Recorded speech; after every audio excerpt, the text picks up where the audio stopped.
go ahead and grab the resistance band. You want to step in the middle of it. Okay, depending on how strong you are, you might want to go one leg or two legs. If you're going two legs, just stand in the middle.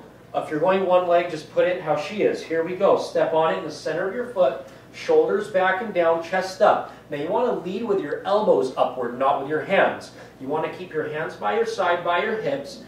The front knee slightly bent and the back knee slightly bent as well. Look straight. Go ahead, bring it up. You want to come up to 180-degree angle. Okay? Also, you want to keep your wrist straight. You don't want to bend it when you come upward, coach. So keep it nice and solid. There we go. Very nice. Breathe in on the way down. Blow out on the way up. Don't sway back and forth. And you need your shoulders, your elbow, and your hands lined up. You don't want your hands coming out here or too far back. You want it shooting right into your shoulder, the resistance.